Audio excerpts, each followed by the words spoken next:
So, good morning, everybody. Thank you for joining us.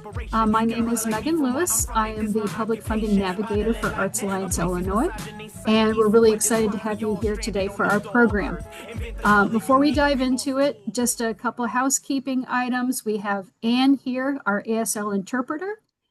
She should be pinned to your screen, but if you don't see her, please make sure and pin her if you need to have ASL services today using the top three dots on her screen. So we are really excited about our program today. We're talking about all things real estate. And I'm really thrilled to have Jessica Nepomniachtchi here from IFF, who's going to be helping demystify real estate issues, from leasing space to building your own facility or becoming a landlord. Want to make sure that our presentation has started before we get into this, but just want to make sure that everybody knows that we're going to be talking about the City of Chicago's community development grants and how to get into a good position to access that funding opportunity. We will take a little pause after that before we get to the Chicago program so that folks who are outside of Chicago get a chance to ask questions before we get into that specific program area. We're hoping for about 30 minutes of presentation, and then we'll have open Q&A.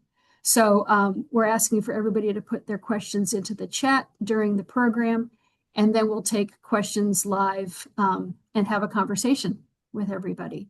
But before we do dive into the program, I want to take a couple of minutes to give you a brief overview of Arts Alliance Illinois and our help desk, which is bringing you this program today.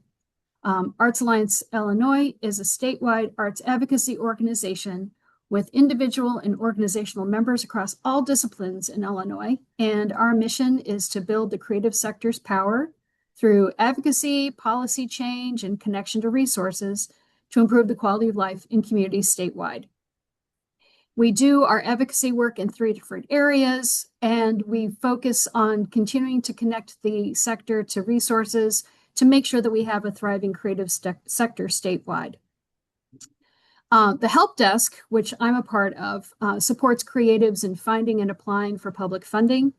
And this year, we're taking a deeper dive beyond what we consider to be the usual suspects for funding for the arts to connect the sector with a wider array of funding opportunities from different state agencies, like the Department on Aging and Human Services, and additional programming that's available through DCEO.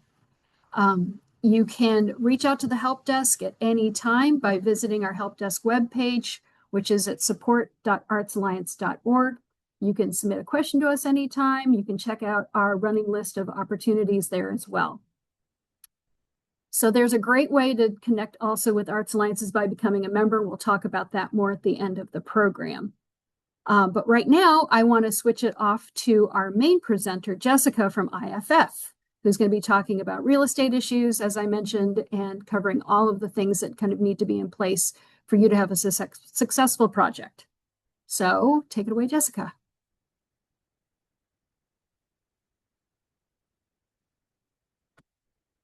I'm on mute. Thank you so much. I'm about to share my presentation. I'm so glad to be here with you all today. As mentioned, my name is Jessica Nepomniachtchi, and I work at IFF. We are a community development finance institution, a nonprofit that supports other nonprofits in their facility needs. Can you all see my screen? I'm hoping yes. I can't see you. But I wanted to, sorry, I'm having some issues here. Great. So I'm actually joined here today by Annie Palomino of Bandwidth Chicago. We'll be talking about her project here in Chicago as it was funded by the Chicago Community Development Grant and a bunch of other funding sources. Want to just lay out our agenda. So talk about IFF today and then how to plan for success at ideation stage to set yourself up for project readiness, to set yourself up for capital funding, right? And so we'll also talk about, as our folks at Arts Alliance mentioned, some state sources, but mostly focus on the City of Chicago Community Development Grant that is due in early February. Quick Intro about IFF. As I mentioned, we are a CDFI, Community Development Finance Institution, that is a nonprofit that services communities all over the Midwest by providing leadership capital and real estate solutions. And so, what that really looks like is we are a lender to nonprofits for their facility needs. We are also a real estate consultant. We are also a developer. We own our own affordable housing here in Chicago and in Cook County. We also do research and evaluation on behalf of many nonprofits, including administering grant programs like the Chicago's Cultural Treasures Program. A little bit about capital solutions because some of you may be familiar, but some of you are not, that we do provide flexible capital for real estate facility projects for nonprofits of all sectors. We do have an arts or culture loan fund that is supported by the MacArthur Foundation. We do flex loans from, basic facility improvements to larger acquisition and bridge loans to bridge public financing for facility projects. Our real estate solutions team is a facilities planning thought partner. So we are a fee-for-service consulting agency, and we provide technical assistance on real estate and capital readiness for clients and nonprofits all over Illinois. We also do everything from feasibility to providing owner's representative and project management services while your project is actually under construction and in pre-development. We really look at ourselves as a thought partner, as I mentioned, and provide sector expertise in arts and culture, healthcare, early childhood, affordable housing, and all other sectors, and really look to meet our clients where they're at. So whether it's ideation and thinking about, do you need expanded space because you've grown out your space, or if it's, you're renting space and you want to own your own space. We know a lot of arts organizations are itinerant and are looking for permanent space, and so do a lot of that upfront feasibility. Learning objectives today want to communicate and identify project goals and impact to stakeholders and funders, as this is really important to set up a successful capital funding application, assess project readiness, and then learn from a case study from Bandwidth Chicago, as we're joined here by Annie Palomino. So thank you for that. I'm just gonna try to go through these slides as slowly but quickly as possible because there's a lot of content. And please put your questions in the chat and we will get to them after during the Q&A.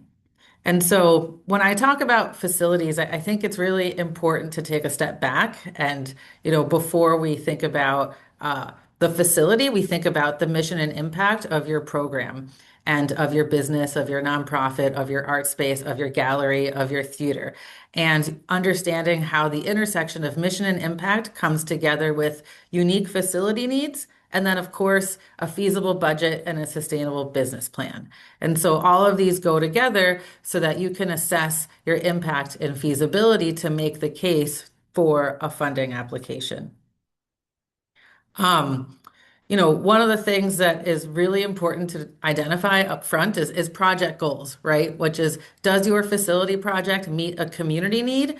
And who actually defines community need? Is it your neighbors? Is it your stakeholders? Is it your folks that participate in your program? Is it your board?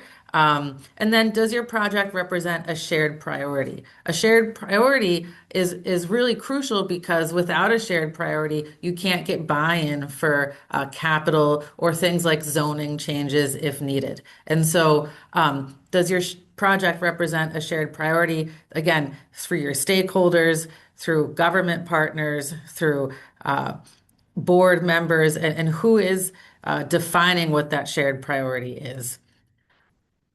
So one of the things that, when we're thinking about planning for success at the ideation stage is really thinking about, as we said, impact and how does your project deliver impact, feasibility. So not just the feasibility of the actual construction and rehab or build out, but your long-term business plan and how that facility will be independently able to sustain itself over the years to come. And then who will be participating in that from the community space, and location. So, is your project a place-based initiative rooted in a specific geography because you're meeting programming in a certain community? And what's important about that? Or are you able to think more broadly about your location because you meet a variety of folks in a variety of geographies? And then who are your partners in this project? A facility project is a lot of risk. Any real estate is a lot of risk. And so it's important to identify who your allies are in the ecosystem to support your project today and who can support you along the way. When we consider project readiness, we think about it from three perspectives, which is organizational readiness, real estate readiness, and capital readiness. And you'll see that all of these types of readiness actually show up in capital funding applications. Your funders will ask you, how real estate ready are you in a variety of ways? And so we'll go into that in a minute. Organizational readiness is really defined as your organization's ability to achieve a facility project and to achieve your facility goal. And so that really is up to each organization to assess how do you consider your resources, your schedule, your resources and schedule inclusive of staff time. Many of you on this call are running full-time organizations, art spaces. And so, how does a real estate project fit into your capacity to do that is something really important to consider. And then, of course, bringing on the administrative and financial infrastructure and partnerships to make that happen. When we think about organizational readiness, we think about it in both the staffing of project team, and so who's leading the day-to-day facility project and what is their experience, and then what's the role of your board. Many nonprofits need to rely on board members to really get not just their buy-in, but to support them in decision making and fundraising, as well as their fiduciary duty to think about what the sustainable business model is. And so these are all things that are important to consider when you're assessing your own capacity. I wanted to put this slide here because I think it's really important to show that a real estate project involves a number of different team members that can help support your capacity. And so it's about how do you assess your own capacity and then how do you assess the gaps that you have to bring on the consultants or partners you need to get this job done. And so I'm not going to call out all of these. You can see it now, but the most basic is architectural design, general contractor, environmental consultant, and of course, who's your furniture, fixtures, and equipment consultant. You have many art spaces have unique build out needs. And so thinking about what those team members are in terms of audio, visual, or different lighting. When we think about real estate readiness, and so this is really tied to funding applications, you will always be asked, like, is there a site? Do you own it? Do you lease it? Is there a path to ownership if you don't own it? And then, of course, what are the site conditions? Is there environmental cleanup that needs to happen? Are there materials that need to be disposed of from the land before you can build there? So geotechnical reports. Zoning. Zoning is super important anywhere in the state because local municipalities govern what types of uses can be in what types of communities. And so if you're a performance space, you might need to seek a zoning change because that might trigger certain parking requirements. So really understanding and working with an attorney and an architect to understand zoning before even entering into a facility project is crucial because that can make or break the, actual feasibility of the project. Design. You will be asked, like, do you have a design plan? And what architect was selected? And if you don't have an architect, what's your plan to selecting an architect? And then how do you get to a cost estimate that justifies your grant request? So is there a cost estimate from a general contractor? Is there actually a contract? Do you have a bid? And then, of course, what is the path to getting to permit and the correct permits through your local building department? We talk about capital readiness.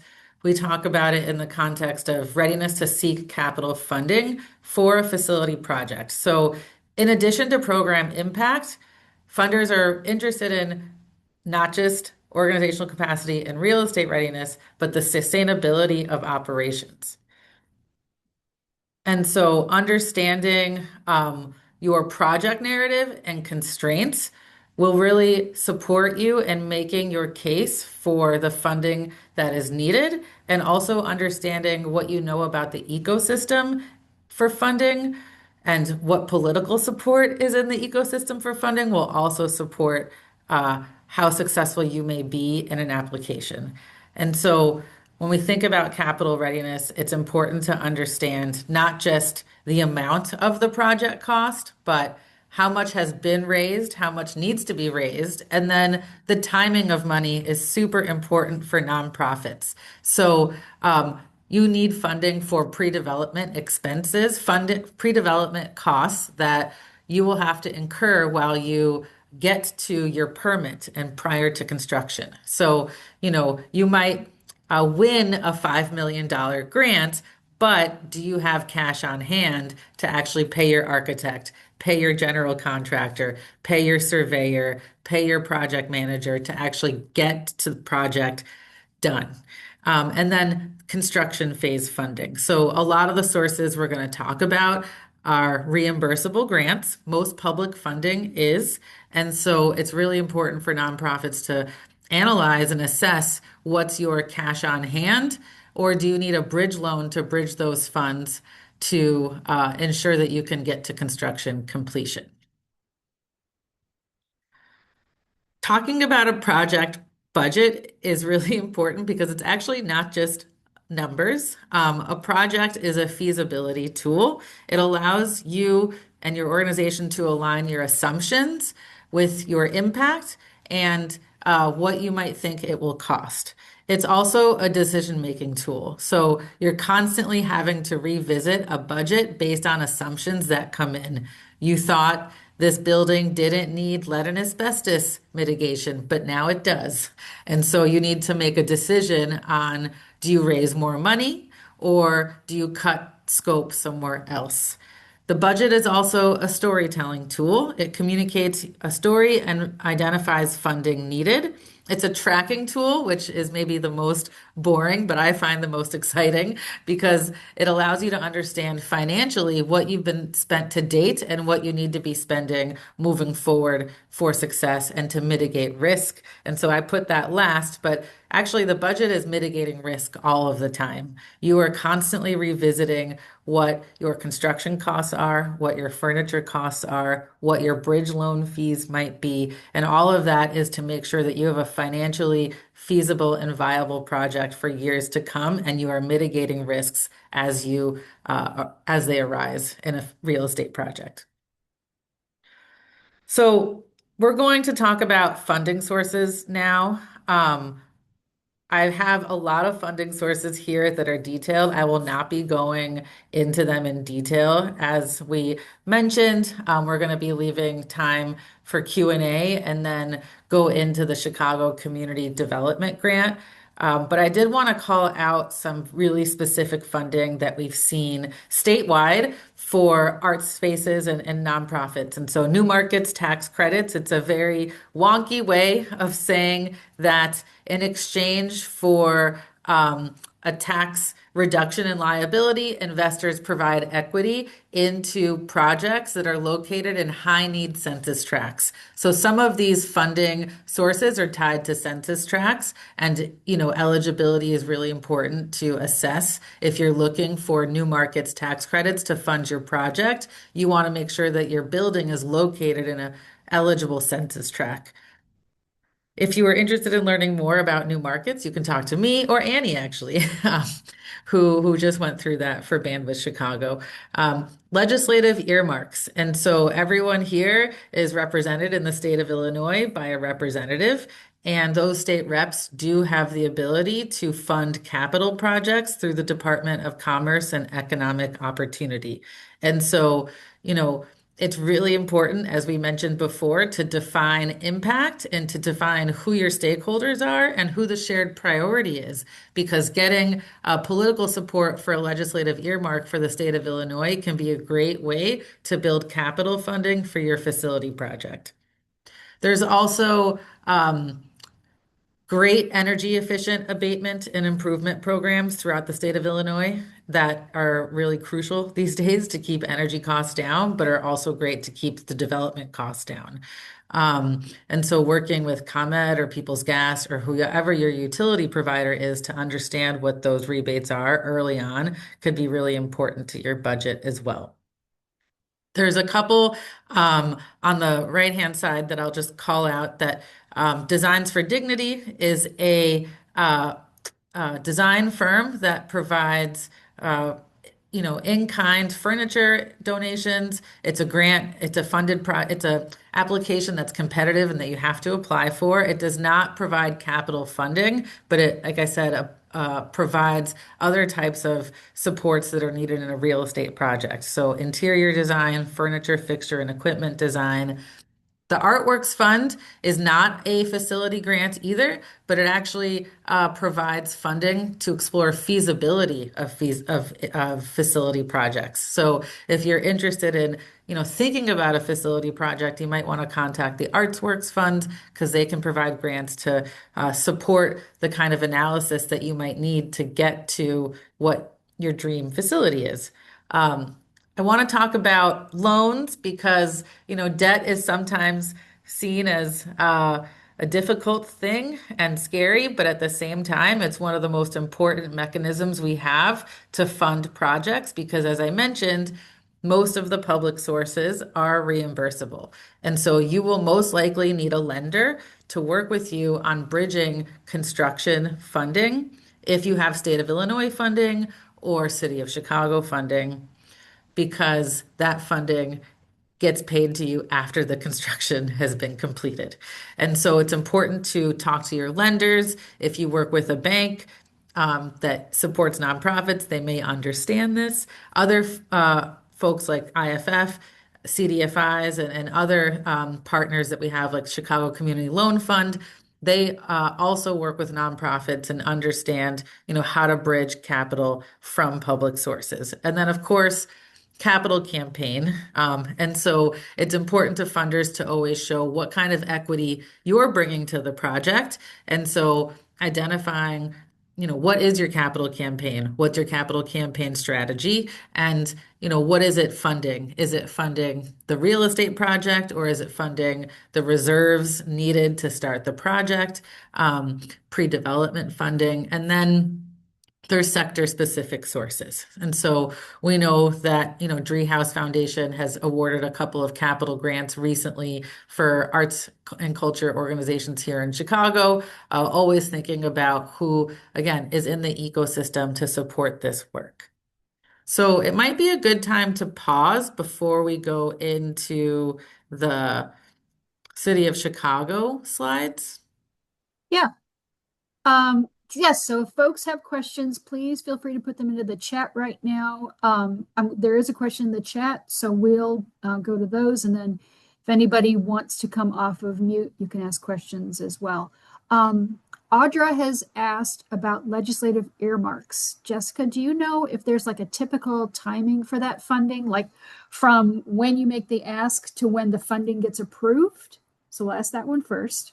Yeah, great question. So, the legislative earmarks need to be actually built into the state budget on an annual basis and approved by the whole state legislator. And so it's really important to talk to your elected officials early on about what your priorities are because it could take them a year or two to, get it into the budget.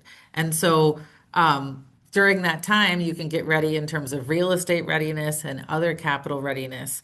And, making those relationships early on is really important because, if there's another priority that year, maybe your elected official will put you in the next year. And so there's no set timing, I would say, but it might take a couple years depending on the relationship you have with your elected officials to, get their buy-in on the project. Great. And then the follow-up is about the amount that you would receive through that earmark. Do the Yeah. legislators determine the amount or The do you come legislators determine the prepared? amount, but they Okay, determine it based on your need. And so based on your project. And so that's why it's important to understand like what your project costs are and what other sources you have to bring into that project so that you can size your grant request appropriately. We've seen state of Illinois earmarks from $500,000 to $7 million. I've also seen many projects that get smaller awards of 1 million to 2 million. And they write it in 1 year for 1 million, and then the same elected official will add another million the next year. And so there's no limit per se, but it's about your elected officials' approach and like your actual budget. Yeah. I think the main thing though is that you need to come with some amount of an ask to get started. Does that And you need sound to right? prove why you need that ask. Yep. Yeah, yeah, great. Um, any other questions for the chat, or if you'd like to unmute, you can ask questions as well. Thank you, Angel, for that. You can go to your legislator's website to see past awards for capital project requests. So that's a great way to see what they've done in the past. Yeah, you can also check the amazing couple hundred page state budget, which I can link to this later, that shows you everybody that was funded every year, this year in the state of Illinois and what projects those are. Yeah. Great. Anybody has any other questions in general? You are free to stick around if you like. We're going to move on to talk about specifically the City of Chicago's community development grants. Just real quickly, we're going to give an overview about that program. The deadline for the latest round, most recent round, is February 13th. So Jessica's going to talk about the program generally and help you get ready for it if you are considering this time around. And if not, all the different pieces that you need to put together so you do have a successful application in the future. All right, back to our regularly scheduled program. Thanks. So the great thing is the community development grant is due, as mentioned, but there's actually all these other grants available as well. And the way that this works now is that the city has done one application for the community development grant, and as I put down here, the Neighborhood Opportunity Fund.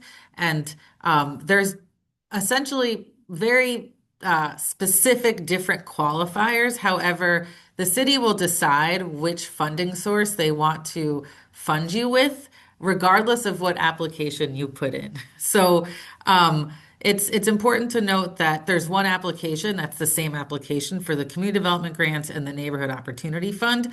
The Small Business Improvement Fund is a different grant that we're not going to talk about today. But those are, smaller tenant improvement spaces grants that folks might be interested in if you have smaller capital projects. And so the community development grant has three actual iterations. The first one is a small, which is up to $250,000 of capital for a smaller capital project. And then the medium is 300,000 up to 5 million. The large is 5 million plus. The large has a rolling admissions deadline, and the medium and small, along with the Neighborhood Opportunity Fund, typically have applications in February and August with this upcoming application coming up. And so the Community Development Grant funds new construction and rehab. Grant amounts are based on application strength, requested grant amount, and demonstration of overall financial need. The important thing to note here is that your grant request cannot exceed 50% of the total project costs. And that is why I really wanted to mention your budget and capital readiness, because the city is going to want to see what other funding sources you have so that you can justify that your ask to the city does not exceed 50% of the total project cost. The grant does not fund operating expenses, furniture, fixtures, and equipment, and projects that have only deferred maintenance. And so if you have a building and you need a new water heater, or you need to bring a new HVAC system. They will not fund, anything that has only, old things to bring into new. And they also do not pay for parking cost. Mentioned before, this grant is reimbursable at construction milestones, so you will get the grant. However, it will be reimbursed at 30% construction completion, 60%, 90%, and then 10%. And so that's why it's important to have cash on hand, either through a capital campaign or a lender. The grant review criteria, you will see that everything that the city has detailed here actually is the exact same thing I showed earlier around capacity and project readiness and capital readiness. And so, they will be asking you for evidence of the project site. Do you have a letter of interest, a letter of intent, a purchase and sale agreement, a long-term lease? They will ask what the project's proposed uses are and evidence of zoning compliance. They will also request evidence of signed leases from tenants if your project is inclusive of, co-location and tenant spaces, because that shows them that you have the revenue coming in to support this project. Project documents that you also need include architectural drawings. Those can be concept plans or schematic design plans, but it's important that any plan you have gets aligned with a cost estimate from a general contractor. The city wants to see that your drawings have been actually priced out and include all of the city of Chicago labor requirements, local hiring requirements, prevailing wage. And that is justified through a cost estimate through a general contractor. And then, of course, the development budget, which is your total development budget. That includes your hard costs, which is your construction costs, and your soft costs. Your soft costs are your architect fees, your furniture, your financing fees, your taxes, your holding costs if you're buying a property and holding it for a couple years before you can actually renovate it. The next important thing is project budget and financing. And so again, I'm putting this in here again because it's really important that the city is now saying that they are requesting evidence that you have 50% of your funding in place and that you are demonstrating that your project has exhausted all other potential sources and cannot proceed without the city's infusion of capital. And so that's where I talk about the budget as a storytelling tool, because the statement of financial need is really showing the impact, and then your budget is also showing, what the gap is that the city needs to come fill, because other funding sources won't do it. I took this, straight from, and I'll put this in the link if it's not there already, but the City of Chicago finally just released a program manual on how to apply for this community development grant, which we're really excited about because now we understand like exactly how the city is reviewing their criteria. And they have, been very clear that what helps a project get selected is understanding the impact, understanding the business plan, understanding the city and community priorities, assessing your organizational capacity and real estate readiness and organizational readiness to do the project, proving that you have a team to do this. And so proving that you are hiring an architect, proving that you have selected a general contractor, proving that you are initiating the zoning process if you need that. And of course, as I mentioned, reviewing all of the application guides that the city has now put out. One of the things that is, important to note is that you might need a couple times to uh, get funded. And what is gets funded every year, it changes. And so that, the priorities can change as well. And so, thinking, connecting with your aldermen, your elected officials, your community, and proving that, uh, shared priority is super important because you want to make sure that you're putting in for a project that the city does in fact want to support. And then if you don't get funded, requesting feedback. And so the city has limited capacity, but I have seen that folks can request a deficiency letter if you don't get funded. And based on what is in that letter, you can then make a decision on what you need to revisit and revise before resubmitting. I'm going to pivot quickly to a case study with Bandwidth Chicago. And I'm just going to, call in Annie if there's anything you want to add here that I may have missed. But Bandwidth is a performing arts and music program that was formerly operated out of the Miralax St. Vincent building in Garfield Park. Bandwidth acquired a building and through a donor funded acquisition. And the building now supports Bandwidth programs and retail tenants. I'm putting some really great real estate and capital readiness, stats here. And so, as we mentioned, the acquisition was donor funded. The loan, though, was paid off at construction through another bridge loan. The pre-development funding came through a variety of sources that Annie can also probably speak to, but there was the Chicago Community Trust pre-development grant, Elevated Chicago pre-development grant, which is an equitable transit-oriented development collaborative here, also private fundraising, and then tapping into the Landmarks Illinois program as well. The timeline, and maybe this isn't even the most accurate timeline. I'd love to hear from Annie on how long the building project actually took. But, from the time IFF was involved, and we played a role here as providing technical assistance and then the project management and owners representative services.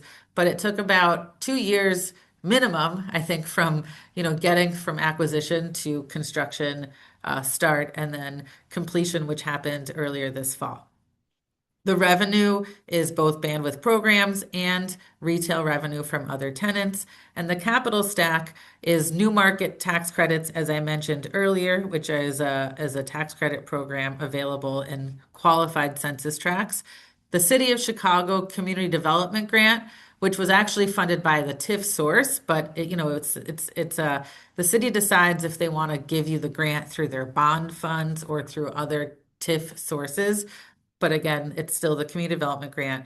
Designs for Dignity provided support, Landmarks Illinois provided support, a large capital campaign, an IFF bridge loan.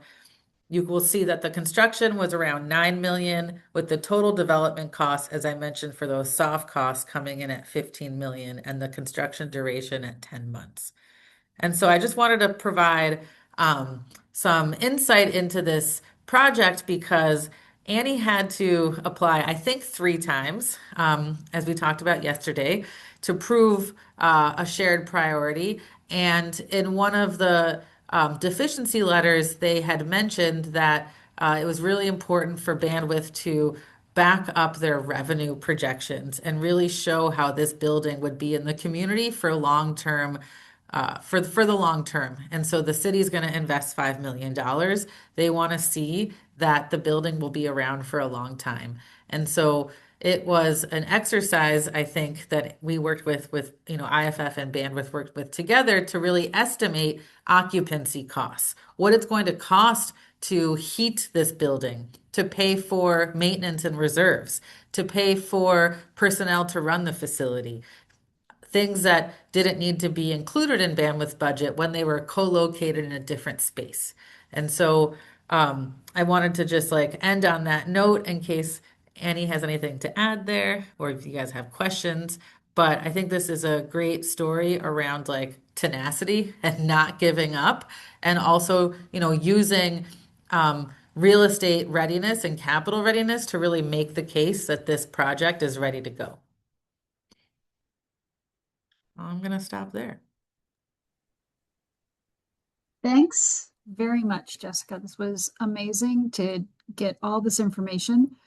A couple questions that have come in. You touched on this with this particular case study with Bandwidth, but just about how long would you say the journey is from when you have your idea and you're putting in your application to construction and then ultimately occupancy? There is no right answer for that.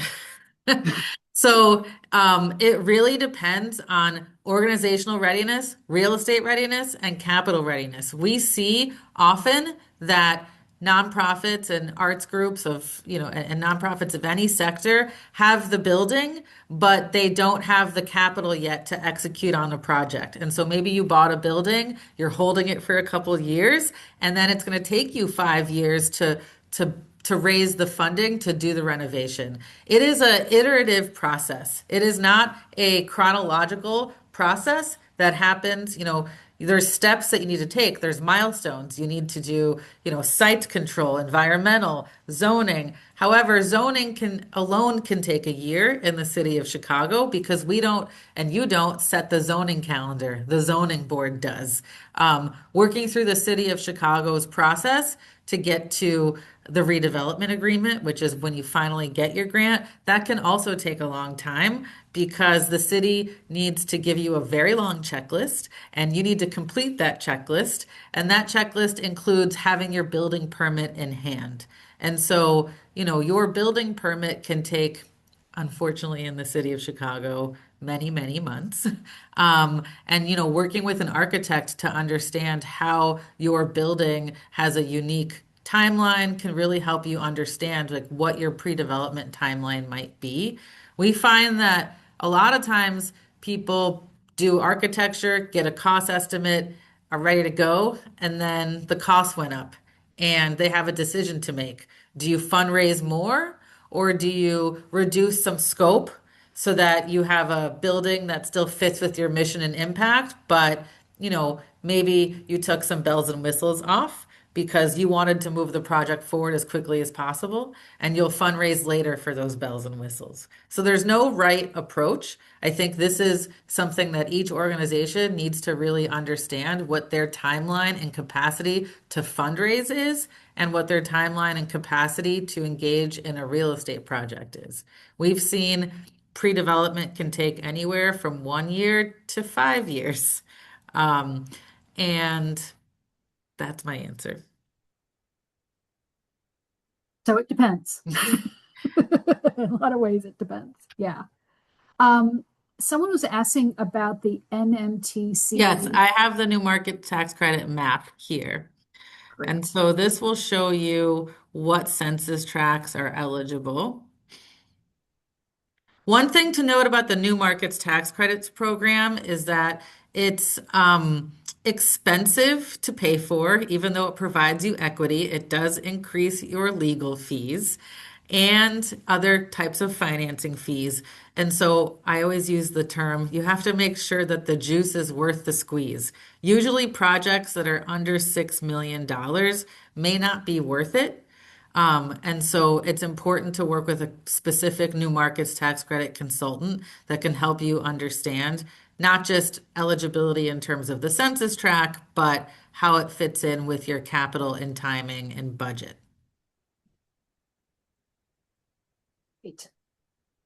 Um, we have plenty of time for more questions. If folks want to pop questions into the chat, or feel free to unmute if you want to ask your question that way. We will also provide the slides after. I think someone asked that. Yes. Yes, the slides will be provided. We're also recording this so you can come back and grab some of this information because there was a And lot. Annie's here, so if anyone has questions for bandwidth. Yes. Also, I'd just like to say that anybody, our process took 6 years, but I have talked to people who it was 2 years, so it's definitely, and I would say it's sort of you take one little win at a time, and that powers you to get to the next step. But it's as you can see from Jessica's information here, it's complicated. So I just want people to feel free, please, to just contact me directly because there's a million questions that come up along the way. And I certainly leaned on every single person I could as I learned, over the 6 years. So, and I also happy to take any questions that anyone has in the moment. But I'll put my email Thanks. and contact info in case in the chat, just in case Jessica hasn't shared it. Great. Thank you. Peter, I saw that you unmuted. Oh yeah, I was just wondering how far away you moved from because you were in East Garfield and you're in the same. Did you stay in the same region of the city? Yeah, we're just a block from where we've been operating since 2013, and that was a big focus. It did help us really focus our site selection. We wanted to be within a block of where we've been operating all along. Perfect. Yeah, I will have some questions for you, but I'll take those offline. And I will just say that we're about to finally open all of our programs in a week in our new space. And just being a block away, we're like, guys, we're just down the street, making sure our community knows we're still just literally steps away. So um, that's where we're at. I actually had a question, Jessica. Among the different funding, you talked about Landmarks Illinois. Can you talk a little bit about Yeah. that? Because it seemed to be a little bit of a tiny bit of an outlier compared to some of the other funding that you had talked about. So what I love about Landmarks Illinois and Annie, we learned from you. So Landmarks has a new grant program that I think Annie was one of the first recipients of it. But essentially, they provide very low interest loans through their Landmark Reinvestment Program. And I'll put the link here. And the building has to be a building of historical significance to the community. It does not have to be a historic building on the National or State Register. And so it's a really exciting new opportunity. It's a low interest revolving loan, and so you do have to pay it back, but it can fund pre-development and construction expenses at a lower or 0% interest rate. Depending on the negotiation with Landmarks Illinois. And so the projects can have to be located within Illinois. They also Projects can be located in Illinois. They have a focus on Chicago's under-resourced neighborhoods. But again, what's amazing about the program is that there's no application deadlines. The best thing to do is to contact Suzanne, who's the program director there. And it's amazing because it's about buildings of historical significance to the community, and it's not about, being a National Register building. It's about how do you prove that this building, an old school, an old church, and in Annie's case, this was the only, I think the final casket making company in Chicago was repurposed from, no longer a casket making company to now being a really beautiful art space for the neighborhood. Well, I'm excited to come see the new space that you have there with Bandwidth. I'm over here in Humboldt Park, so I'm not too far away. So I'm excited to come and see that space. Any other questions that folks have? Please feel free to pop them into the chat, or you can unmute. Hi, this is Jacqueline with South Suburban Joy Emporium. I just had a quick couple comments. I am also a realtor, so if anybody is looking for space, I'd be happy to help them. I do focus a lot of commercial as well. And our organization is currently looking for a satellite location to open an upcyclery. This would be more like a thrift store gallery space in the front with a maker space and classes in the rear. And we've got a partnership with Design Group, and actually have worked with Designs for Dignity in the past. They've actually helped furnish our building that we're currently in. Wanted to send a shout out for them as well. But yeah, we're looking for more people that might want to collaborate, that might have classes to offer. Design Group is going to be offering classes on furniture, retiking, as well as a business 101 class on getting into contracting. And we are just looking for more artists that might want to come into the space to teach different forms of upcycling. And any business type of courses as well. So please reach out if you're interested in collaborating on that. That all sounds really great. If you want to pop your contact information into the chat so folks can reach out to you, we can also do connections here at Arts Alliance through the help desk and also through some of the work that we're doing right now with South Suburban, West and North Suburban Cook County. So we're doing work in that area outside the city. I would just add that the other thing that we do is we're always happy to look at anyone's application to any funder to see where we need to firm it up, where we need to revise it. And so we've done a lot of these capital applications for funding at IFF. And if it's the first time that you're doing it, I definitely recommend having someone who has the experience working with these public grants because there's a lot of nuance to these development budgets that folks might not have experience with. I know many folks are used to operating budgets, and this is a very different approach when you're doing capital. Any other questions from the audience? Well, the Arts Alliance Help Desk is always open 24/7 for you to ask any questions. So if something came up or comes up afterward, you could reach out to us. We can connect you with Jessica and help you get on your way. So in the chat is the link to the help desk, so you can connect to us there. We're going to go ahead and close out. So I just want to say thank you to our speaker, Jessica from IFF, and our ASL interpreter, and everybody who took time today for our office hours. And you can continue to be connected to Arts Alliance. We have a closeout slide will pop up here that gives you information on how to become a member with Arts Alliance, how you can get involved in our advocacy work, and how you can connect to the help desk. So there we hold on one sec. We're going to switch to our slide. Sorry, just shared so the wrong everybody screen can- there. That's okay. So there we go. So you can grab these links. So you can visit the help desk, artsalliance.org/support. You can become a member at our membership link.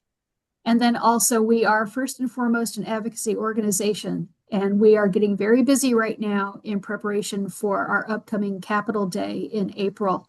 If you are interested in participating in Capitol Day, if you have issues that you want to make sure are addressed, if you want to engage in the other work that we're doing, you can go to artsalliance.quorum.us. And that's where you can get more involved in our advocacy work. So thank you again to everyone for coming today, and we really appreciate you being here and helping us strengthen the arts and culture sector across Illinois. Everyone, have a great rest of your day. Thanks, everyone. Thank you.